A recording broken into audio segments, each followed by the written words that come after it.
Bendiciones abundantes en Cristo, pueblo de Dios. Iniciamos la reflexión de esta noche, reflexión Evangelio con Salud, a través del fanpage El Roy y de Radio El Roy, que transmiten 24/7, 24 horas al día, los 7 días de la semana, llevando el mensaje de Cristo, llevando las buenas nuevas que muchas personas aún no conocen, u otros que están separados de la misma y que todavía no tienen una relación cercana, continua con el Señor. Así es que en esta tarde, esta noche ya, les saludamos y esperamos que usted esté bien, que pueda compartir con nosotros un momentico de su tiempo, de su rato. Pedro José Molina, bendiciones Pedro, donde quiera que te encuentres, bonita tarde. Ya aquí ya es un poco noche, son las 7 en punto de la noche en Perú. En Centroamérica, Pedro José Molina, si no me equivoco, está en Nicaragua, son las 6 en punto. Lilian Valenzuela también está viendo, así es que vamos a iniciar, vamos a darle gracias al Señor por esta nueva oportunidad. Así es que bendiciones abundantes donde usted se encuentre. Recuerde que esto no es religión. Tomamos un texto bíblico, ponemos algunos puntos de vista y después dejamos que sea el Señor quien nos dé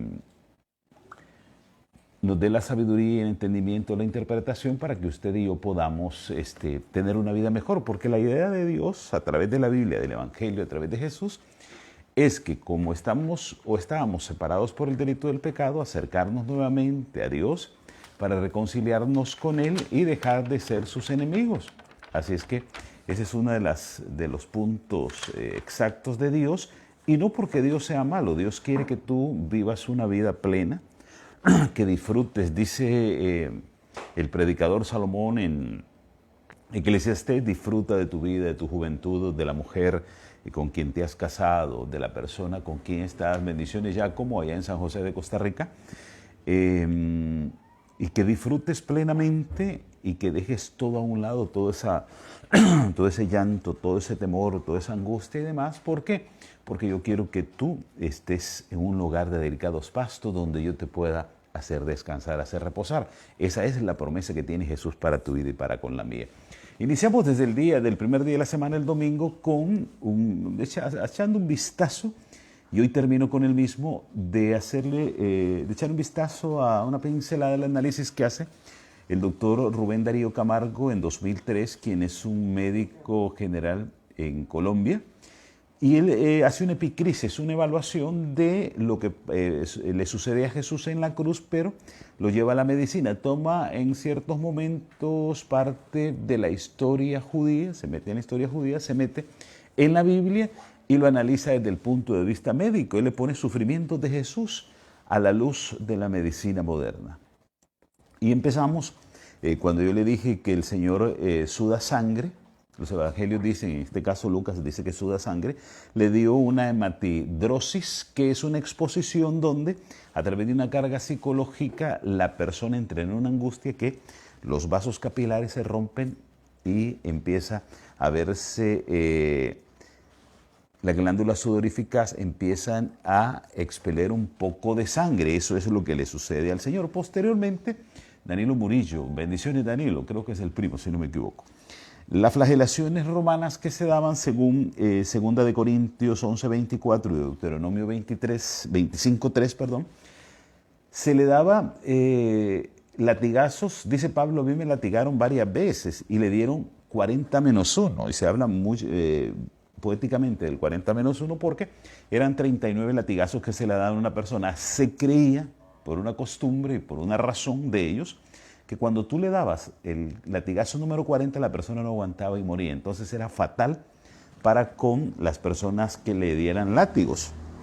En este caso, a Jesús fue incontables latigazos, con un látigo con tiras de cuero trenzado, según habla el doctor acá, que provocaban moretones y contusiones, y que tenía unos huesos y como una garra, golpeaba, y tras golpear se pegaba en carne, y en carne venía hueso, músculo, carne, arteria y de todo, y que desgarraba severamente hasta llegar a la espina dorsal, las piernas y demás, y era toda una fatalidad.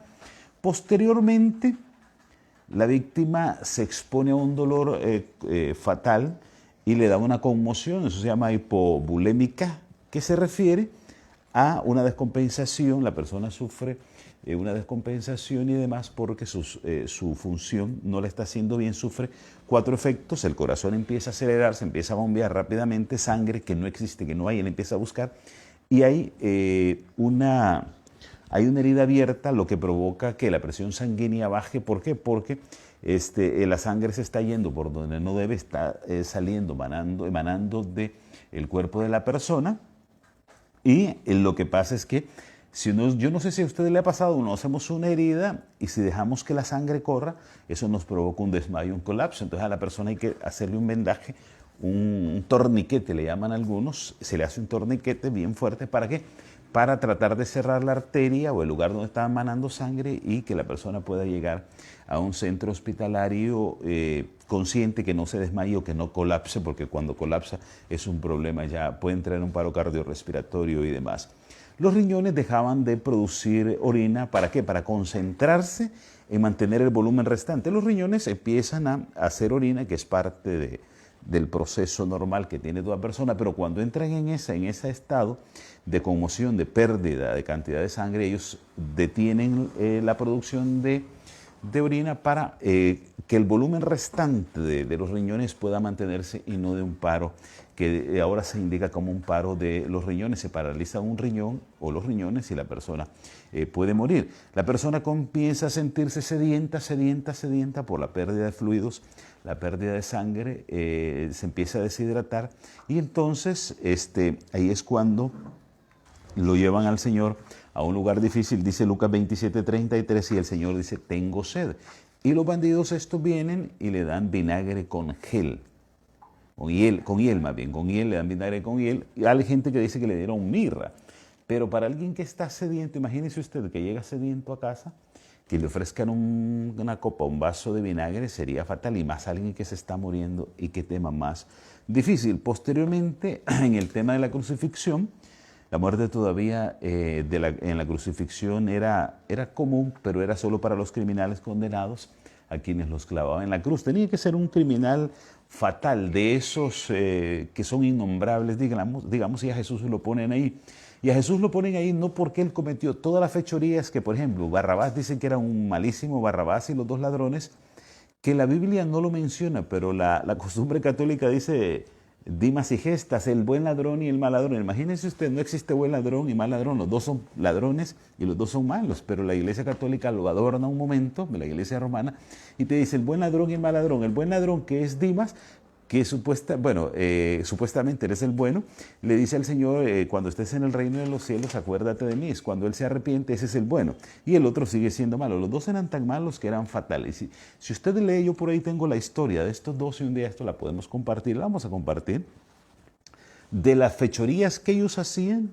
Le robaban a los que robaban para darles a otros y le quitaban, mataban en el camino. Esos 2 tipos eran fatales. De esa calaña, de ese tipo de personas, eran las que crucificaban en los tiempos de Jesús. Muchos eran amarrados, como amarran a Jesús, los acostaban y hacían presión en el madero y le clavaban lo que son las muñecas. Había una viga, eso se le llamaba el patíbulum o baldón, donde los clavaban, que también significaba oprobio, algo difícil. Los clavos eran más o menos de 13 a 18 centímetros, afilados, y terminaban en punta. E imagínese usted, si usted algún día tome un clavo y póngase un clavo aquí, solo ahí, apriete un momentito, ponga su dedo y deje caer el peso de su dedo y apriete un poquito. Usted va a sentir que le está hincando. Y qué difícil. Y al Señor lo agarraron y no quería que te vamos a poner una inyección. No vieron, lo pusieron como que está poniendo una madera y dele. Imagínese usted. Y ¿por qué? Porque le atravesaba el nervio medio, en el cual la mano quedaba triturada al madero y la persona no tenía acción ni nada de eso, no podía hacer eso. Y eso es como cuando te golpean el cúbito. El cúbito es una de las partes que este nervio, hay un nervio que se llama el cúbito, y te lo golpea, de pronto sientes como una electricidad, pero y te hace sobresaltar así.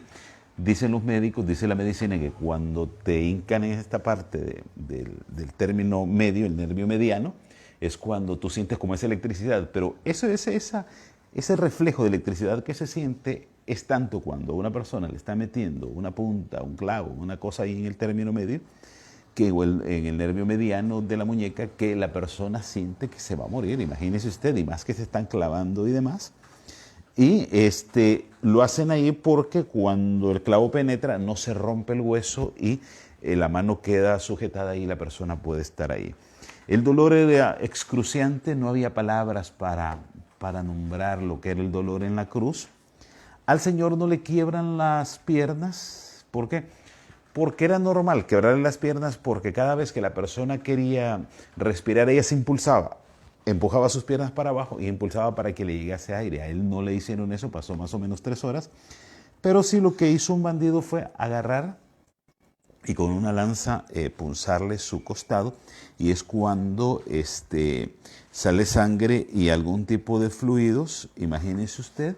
Y posteriormente, después de 3 horas de tanto dolor intenso y demás, humillación y todo lo que la persona pasa, en este caso Jesús pasó. Y le voy a leer así literalmente lo que escribe el doctor Rubén Darío Camargo en Colombia. A medida que la persona reduce el ritmo respiratorio, entra en lo que se denomina acidosis respiratoria. El dióxido de carbono de la sangre se disuelve como ácido carbónico, la cual causa que aumenta la acidez de la sangre. Finalmente, esto lleva a un pulso irregular. De hecho, al sentirse que su corazón latía en forma errática, Jesús se dio cuenta que estaba a punto de morir. Y entonces, ¿qué pudo decir? Padre, en tus manos encomiendo mi espíritu. Y luego murió. ¿Sabe de qué muere Jesús? De un paro cardiorrespiratorio.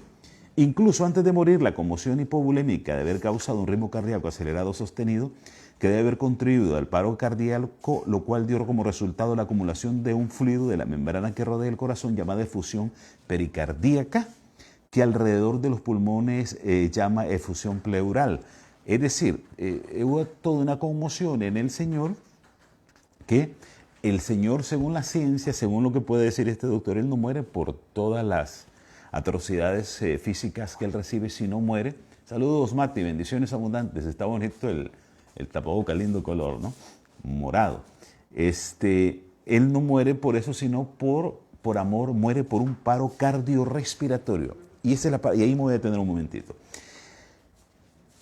El Señor muere por pasión a ti y a mí, por una pasión, por un amor a la humanidad. No muere, sí bien es cierto, Él sufre, Él padece físicamente, pero la ciencia llega a la conclusión, y haciendo un poco del tema espiritual y demás, que el Señor de lo que muere es de un paro cardiorrespiratorio. ¿Por qué? Y muere por la simple y llana sencilla de algo que se llama amor. Nidia Lizano Villegas. Saludo, Nidia, bendiciones abundantes para ti y tu familia, en donde nos estés mandando tu mensajito.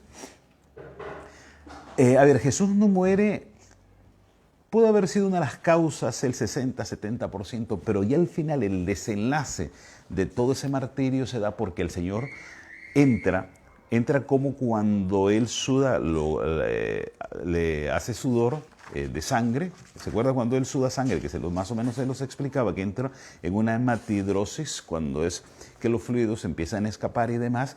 Y entonces Él muere por amor a ti y a mí, por ese amor, por esa pasión que hace que su corazón ya no resista tras todo el cadalso, todo lo que había pasado. Saludos, Tamara Membreño en Nicaragua. Bendiciones, Tamara. Ya no muere por la razón sola de todas las causas, las heridas, las laceraciones, los latigazos y demás, sino que Él ya muere por una cuestión de un paro cardiorrespiratorio, cuando la persona está súper conmocionada. Traspasado el corazón, oiga usted, ya cuando él muere del paro cardíaco, se le traspasa el corazón para acelerar su muerte. Los soldados quebraban las piernas a los crucificados, más o menos, que yo le decía, utilizando para ellos una lanza romana para despedazar la parte inferior de sus piernas. Esto evitaba que la persona, como le decía, se empujase y respirase. Y entonces a Jesús no le hacen eso, pero en el Nuevo Testamento se nos dice que los huesos de Jesús no fueron quebrados como ocurrió para muchos crucificados. Esto fue así porque los soldados habían confirmado que Jesús había muerto. Esa fue una de las causas. Ellos notan que Jesús había muerto entonces, y así se cumple la profecía acerca del Mesías en el Antiguo Testamento, donde se dice que ninguno de sus huesos fue quebrantado. Eso lo dice Salmos y lo dice Isaías y Jeremías. Pero el soldado romano, donde quiere confirmar su muerte, toma la lanza por el costado derecho, le atraviesa el pulmón derecho y le penetra en el corazón. Por lo tanto, cuando él saca la lanza, sale un fluido claro, como el agua, es seguido por un gran volumen de sangre, tal como lo describe Juan, uno de los testigos oculares en los evangelios. Y esto hace que ya nosotros tengamos una consideración como tal. Además de la humillación que sufre Jesús por el desprecio, las burlas, cargando su propia cruz casi 2 kilómetros, mientras que la multitud le escupía el rostro y le tiraba piedras, la cruz pesaba más o menos unos 30 kilos. Y eso fue muy doloroso. Yo le decía a usted que para una persona no hay nada más terrible que le escupan al rostro. Como le decía, un bebecito de 1 año, tú lo estás cargando y le sale salivita a él de su boca, tú te limpias la cara y no pasa nada. Pero que una persona ya mayor, póngale el nombre, el apellido, hombre, mujer, señor, señorita, pero una persona ya mayor, te escupa la cara, es uno de los vejámenes más fatales que te pueden hacer. He visto personas peleándose hasta llegar casi a la muerte y demás, sacándose los trapos al sol solo porque una de ellas tuvo la osadía de escupir a la cara a la otra persona, y no hay más ignominia, más tema fatal que te escupan a la cara. Eso le sucede a Jesús, y no solo a una persona. Cuando va pasando en el cadalso ahí en el camino, muchos lloraban, las mujeres que le conocían lloraban y demás, y otros se dedicaban a escupirlo y a decirle cosas. Eres el Hijo de Dios, bájate de la cruz. Y eres el Hijo de Dios, decías que en 3 días hacías el templo y que lo ibas a remozar, que esto y que el otro. Y entonces, ¿qué pasa? La gente le iba diciendo cosas a Jesús y él no abrió su boca. Dice que como oveja fue al matadero y no abrió su boca. Los trasquiladores hicieron con él lo que quisieron. Y ya les expliqué una tarde de estas, qué es lo que sucede. Si Jesús hubiera dicho, ¿por qué me pegan? Que esto y que el otro, se hubiera vuelto pecado de él, se hubiera vuelto como tú y como yo. ¿Por qué? Porque hubiera entrado en humanidad y entra en pecado. Entonces eso no podía ser. Para finalizar, amigos y hermanos, les voy a leer Romanos 5, 7, 11. Romanos 5, 7, 11. Ciertamente apenas murió alguno por justo, con todo que pudiera decir que alguna cosa morir porque es bueno. Mas Dios demuestra su amor para con nosotros en que, siendo aún pecadores, Cristo murió por nosotros. Pues mucho más, estando ya justificados en su sangre, por él seremos salvos de la ira. Porque si siendo enemigos fuimos reconciliados por Dios por la muerte de su Hijo, mucho más, estando reconciliados, seremos salvos por su vida. Y no solo esto, sino que también nos gloriaremos en Dios por el Señor Jesucristo, porque de quien hemos recibido ahora la reconciliación.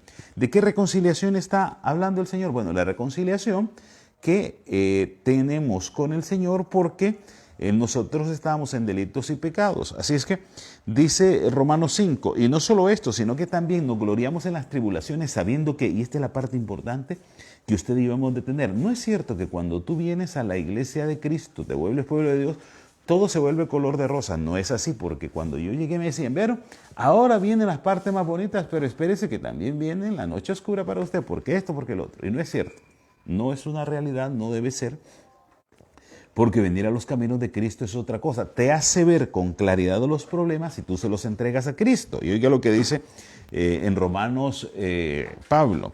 Y no solo esto, sino que también nos gloriamos en las tribulaciones sabiendo, y aquí está la parte riquísima que usted y yo debemos conjugar, debemos de hacer.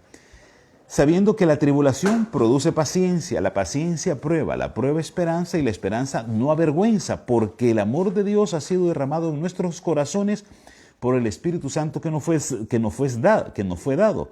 Porque Cristo, cuando éramos débiles a su tiempo, murió por los impíos. Ciertamente, apenas morirá alguno por un justo, como tal que pudiese ser alguno que se osara hacer bueno. Eso está en Romanos 5:11. Ahora usted y yo tenemos saludos Eloísa, rico el almíbar. bendiciones. Los que viven en Nicaragua y algunos de los países centroamericanos, porque en El Salvador se hace también el almíbar, es un tipo de dulce que se come en estas fechas, es papaya, atado de dulce, canela, clavo de olor y una frutica que aquí en Perú se le conoce como, bueno, por allá se le conoce como el jocote. Ciruela, que se le conoce como ciruela. Y es riquísimo porque lo hacen en esta fecha. Lástima que estamos lejos y que no me puedes mandar. Bueno, amigos y hermanos, el hecho de que empezamos tratando este tema de la Semana Santa es para que lo tomemos como reflexión. Dios no quiere que tú y yo sigamos haciendo lo que estamos haciendo porque estamos cerrados. Él nos abre la posibilidad de abrirnos a una idea distinta, a una relación distinta con Él. Debemos de ser, y aquí voy a ser muy prudente, debemos ser muy respetuosos con las personas que tienen esas costumbres. Amarlas, sí, amarlas, no juzgarlas. Usted y yo no estamos en esta tierra para juzgar a nadie. Amarlas. Cuando nosotros venimos a los pies de Cristo entendemos una razón, entendemos que estamos en un mundo. El Señor le dijo a Dios, Padre, no te pido que te lleves a estos, le está hablando a los discípulos, sino que los preserves de este mundo para que ellos puedan salir adelante. ¿Ves?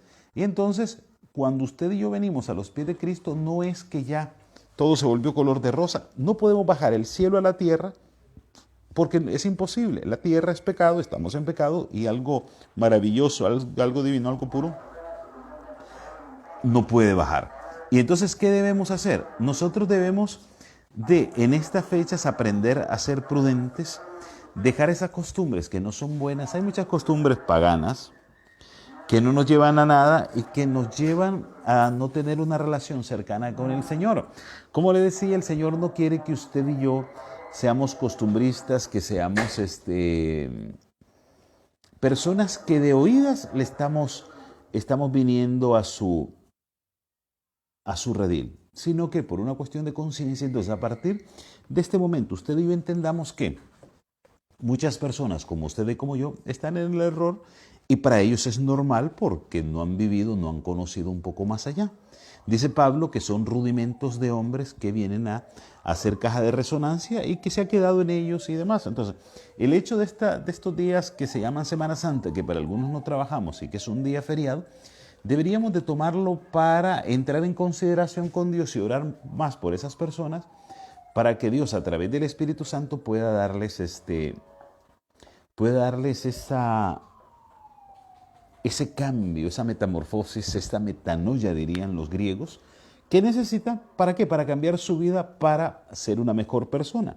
Porque dentro de estas personas hay gente muy bien intencionada. Yo tengo familiares, mi mamá todavía ya no sale ella por su edad y todo eso, papá tampoco. Pero si ellos pudieran ir a la procesión, ellos se van porque es parte de su cultura, es parte de lo que ellos hacen. ¿Y por qué le cuento esto? Porque yo ahora los considero como tal y digo, no, yo ya no le digo nada a mamá ni a papá porque yo sé que ellos sinceramente quieren hacer esas cosas porque están acostumbrados. Usted en el campo y en lugares, qué sé yo, no solo en el campo, en la ciudad también se acostumbra a ese tipo de actividades. ¿Por qué? Porque hay ignorancia. Entonces, ¿qué hago yo? Ahora yo no le hablo a mis familiares de Cristo, sino que le hablo a Cristo de mis familiares, que es muy distinto. Jesús es el que manda al Espíritu Santo y le dice, ve a la familia tal. Ahí te vas a encontrar a tal y tal, tal. Si fuese el caso, ¿no? Como que si estuviera conversando Jesús con el Espíritu Santo, y ahí te vas a encontrar 4 personas y le cuenta la historia, ayúdalos, incítalos a que busquen de mi rostro porque yo los amo y quiero lo mejor para ellos y están en un error. Entonces, por ahí empieza. Entonces, ¿qué podemos hacer nosotros hoy que tenemos un poco de conocimiento, que conocemos la verdad, que la verdad es Cristo? No hay otra forma. Dice Juan 8:48, la verdad te hará libre. ¿Cuál es la verdad? La verdad es Cristo. ¿Y cómo sabemos que la verdad es Cristo? Porque dice que Él es el camino, la verdad y la vida y que nadie viene al Padre si no es a través de Él. Entonces, a partir de estas fechas, ya usted y yo no debemos de estar peleándonos, de estar haciendo cosas indebidas, de estar tratando de llevar agua para nuestro molino, porque a mí me parece, no es que te parece, a mí me puede parecer de muchas maneras, pero lo que yo debo hacer es amar al prójimo. Dice el Señor cuando le preguntan a Jesús, Señor, ¿y cuáles son los mandamientos? Y Él te los reduce en 2, y eso no quiere decir que invalida la ley. Ojo, no está invalidando nada, sino que se reduce a 2. Dice, amar a Dios sobre todas las cosas y amar a tu prójimo como a ti mismo. ¿Y qué dice Pablo? En Corintios dice Pablo que El cumplimiento, el cumplimiento de la ley es el amor, la demostración. Usted quiere cumplir los mandamientos de Dios, ame y va a ver que lo va a cumplir. ¿Por qué? Porque cuando tú amas y tienes al vecino de al lado que te hace fiesta, que te tira la puerta, que pone la basura, que no se lleva bien contigo porque tú tienes un carro blanco y él quiere tener un carro blanco, porque tú tienes una casa rosada y tú la tienes de 3 pisos y aquel quiere tener de 4 y te dice esto, te dice lo otro. Entonces tú empiezas a practicar amor y cuanto más amor practiques, más cercanía al amor tengas tú, lo vas a tratar de una manera distinta porque dices, no, yo no puedo maltratar a esta persona porque es un semejante a mí y yo lo debo tratar con amor, aunque él no me responda con amor. Pero ¿qué haces tú? Vas acumulando ese amor, ese amor. Y si tu corazón está lleno de amor, ¿tú crees que vas a odiar? No vas a odiar a nadie. No vas a odiar, no va a haber sentimiento de recelo. Por ejemplo, cuando tú vas a algún lugar y vas a comer, por ejemplo, y tú pides tu plato de arroz con lentejas y tu pollo, por decir algo, qué sé yo, y a ti no te dan la parte que a ti te gusta. Por ejemplo, usted sabe que somos selectivos cuando vamos a comer pollo. A mí no me gusta que me den alas, no me gusta que me den huesos, me gusta que me den pechuga, carne, no me interesa. Yo. Pero ¿qué hacemos hoy? Cuando vamos a un lugar y a todos hemos pedido el pollo, el arroz con lentejas y el pollo, y a mí me trajeron alas que no me gustan. Si ya no hay, si no me lo puedo cambiar el plato, me lo como. Y a lo mejor a la persona que está al frente mío le trajeron la carne que yo quería, el pollo que yo quería, la comida que yo quería. Entonces, por amor yo empiezo a ser tolerante. Digo yo, mira, se acabó el pollo y bueno, no había más pollo en la tienda, en el lugar, en el restaurante, en la soda, en el cafetín donde estábamos comiendo. Entonces voy a empezar a comerme. Entonces por amor lo siento rico y de todo. Digo yo, Señor, un día esto me va a tocar a mí. Entonces ya no estoy cargando mi vida, cargando mi corazón de cosas que no pueden ser. Y así, en muchos aspectos de la vida, el Señor nos va enseñando, nos va enseñando, nos va enseñando. Y cada vez que tú ores, el Señor va a responder a tu oración. ¿Cómo hacemos? Imagínese usted cómo hace el Señor para responderle la oración. Vamos a ver, a un profesional, a una persona un abogado. Un abogado necesita que lo visiten personas que tienen problemas judiciales, litigios, qué sé yo. Ellos sabrán, y ahí tengo varias amigas que son abogados. ¿Qué hacen? La persona se levanta, Señor, aquí estoy, tú sabes mi trabajo, por ejemplo, si fuese un abogado. Mi trabajo es este y este, ya tú sabes, mándame algún cliente que necesite algo para yo apoyarlo. ¿Y qué sucede?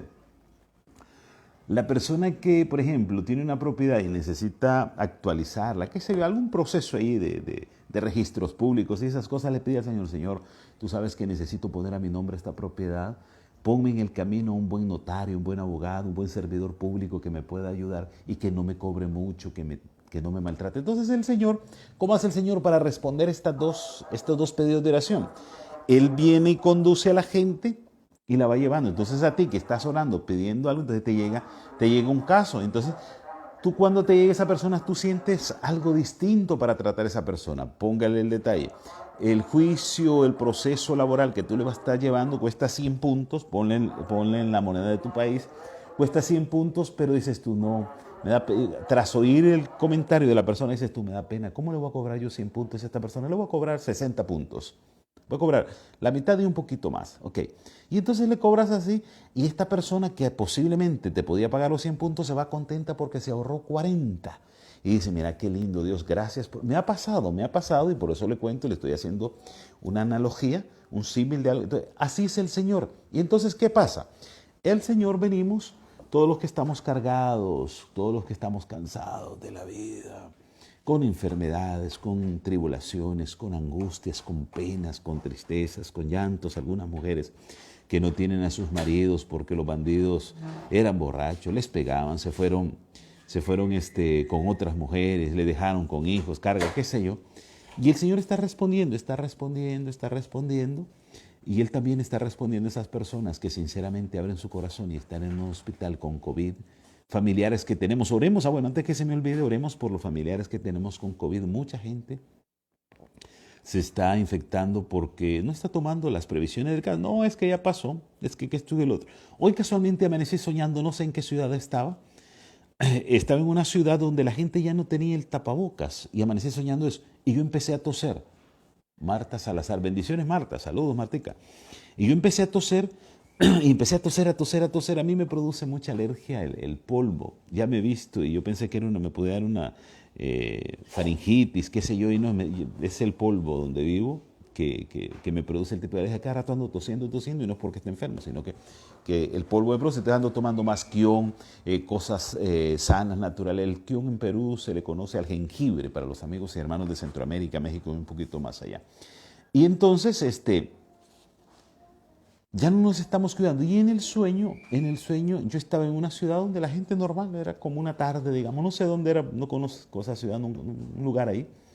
Y yo empecé a toser, empecé a toser, porque hoy en la mañana sentí que amaneció haciendo frío. Sí, sentí un poquillo de frío. No sé si aquí en Piura algunas personas han sentido frío. Yo duermo solo con camiseta o polo y un buzo y sentí frío porque no tenía nada para taparme. Y sentí ese frillillo, dicen los ticos, ¿no?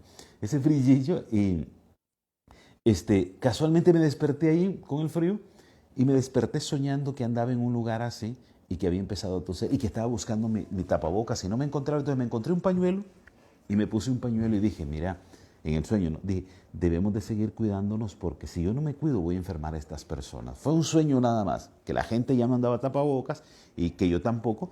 Y empecé a toser y me quedaban viendo admirados que yo tosía y hacía frío en ese momento, en ese lugar, no sé, yo tosía.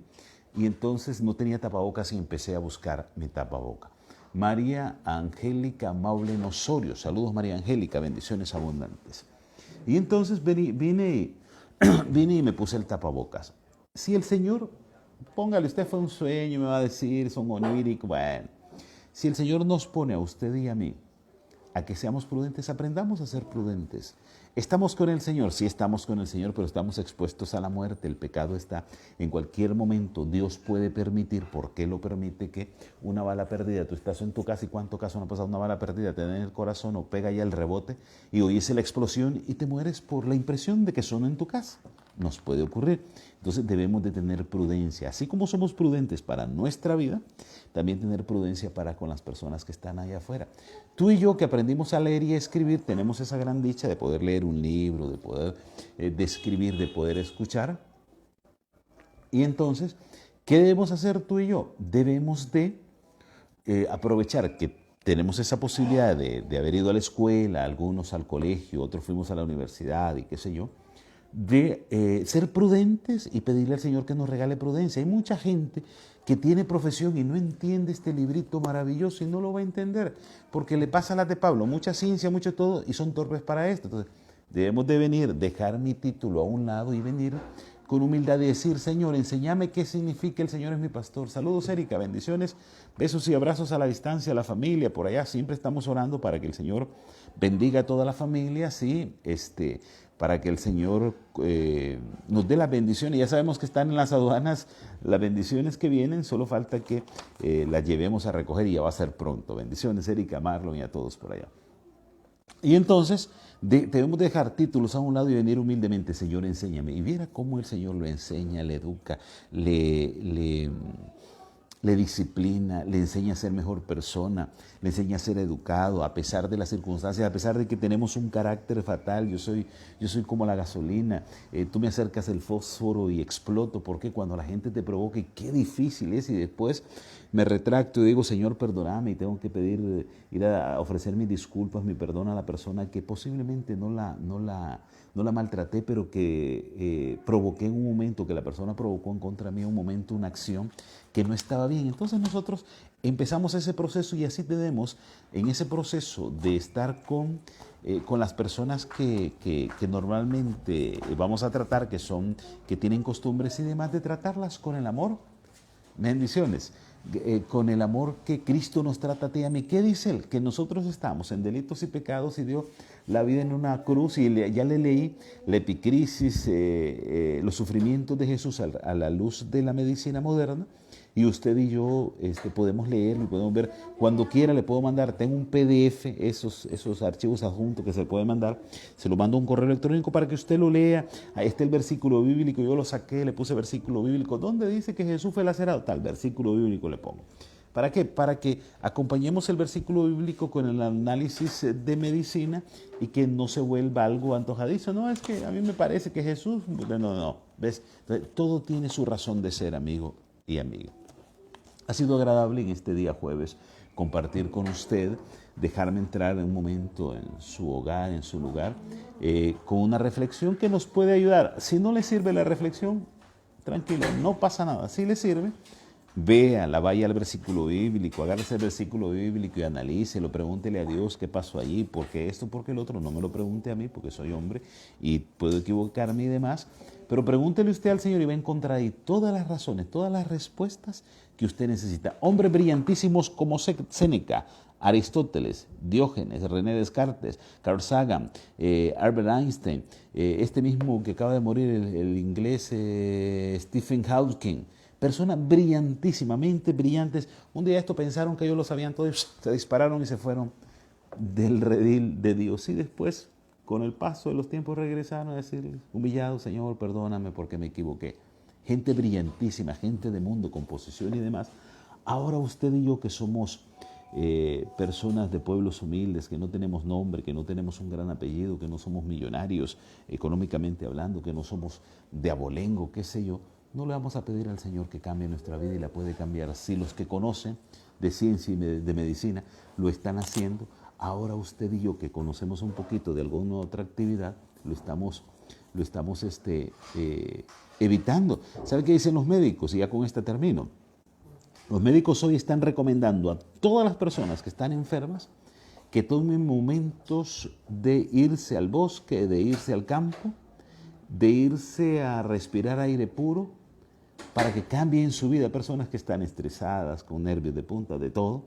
Personas que están en un momento difícil cuando ya la ciencia, la medicina ya no entra, no alcanza. ¿Sabe qué hacen? Permiten, oigan, médicos, tengo amigos médicos y comparto con ellos, permiten que un hombre que lee Biblia, como usted y como yo, una mujer, vaya y se siente a los pies ahí de la persona que está en un momento difícil, en una cama, y le diga, ¿quieres que hagamos una oración para que el Señor, si te toca que ya irte de este mundo, venir al sueño del Señor, te vayas tranquilo? Y la persona va. Oiga, muchos se han curado. Oración, muchos se han curado. Otros se han muerto, pero contentos, felices, y nosotros más contentos porque tenemos la esperanza de que en Cristo los vamos a ver pronto.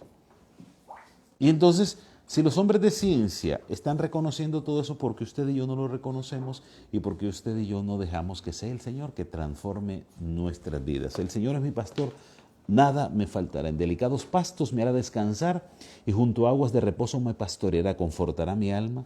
Aunque ande en valle de sombra de muerte, no temeré mal alguno porque tú estarás conmigo. Tu vara y tu cayado infunden aliento. Aderezas mesa delante de mí en presencia de mis angustiadores. Unges mi cabeza con aceite. Mi copa está rebosando. Ciertamente el bien y la misericordia me seguirán por la eternidad. Y en la casa de Jehová el Señor viviré, moraré con Cristo eternamente. Esa es la esperanza del Salmo 23. Fácil de aprender, se lo parafraseo un poquito, pero la idea está en el Salmo 23, que usted lo puede leer en el Antiguo Testamento, y el Señor es más que su Señor. Es la persona que a usted le dio la vida y que murió en una cruz por usted y por mí, y lo hizo por amor. Y ya vio usted, por un paro cardiorrespiratorio muere por amor. Se conmocionó tanto, emocionado, amándote para que tú y yo no sufriésemos nada en el mundo, y murió por ti y por mí. Y termino. La Semana Santa no es bíblica. La Semana Santa es un invento de la religión romana pagana, la religión católica porque es romana y es pagana. No es bíblico, no hay medio versículo bíblico que diga así. El lunes santo, eso, martes santo, jueves santo, eso no existe. El único día santo, con eso termino, es Génesis 2:3, es el sábado. Vino Él, los separó y los santificó. Es el único día santo. El resto son puras leyendas urbanas que te dicen que vamos el domingo porque el domingo es el día del Señor y estamos agradecidos porque el Señor resucitó en domingo. Riquísimo, lindísimo, hay que celebrar, lindo, fiesta hagamos, pero ese no es el día del Señor. El único día santo es el sábado. Dices tu Biblia y la mía, y esta Biblia y la mía, la tuya y la mía, católica o no, como dice la gente por allí, fue revisada por dos muchachos, Cipriano de Valera en 1602 y antes lo hizo Casidoro de Reina. Dos curas católicos la revisaron esta Biblia para que usted y yo la tengamos. Y me vas a decir, no, es que dos curas católicos lo hicieron. Que en el camino se perdieron, esa es otra cosa. Amén. Que la gracia de nuestro Señor Jesucristo, el amor de Dios Todopoderoso, la unción y comunión del Espíritu Santo esté conmigo y con usted para siempre. Recuerde, sea feliz donde quiera que usted se encuentre, ame y después haga lo que usted quiera. Y que no se le olvide jamás, Jesús siempre llega a tiempo.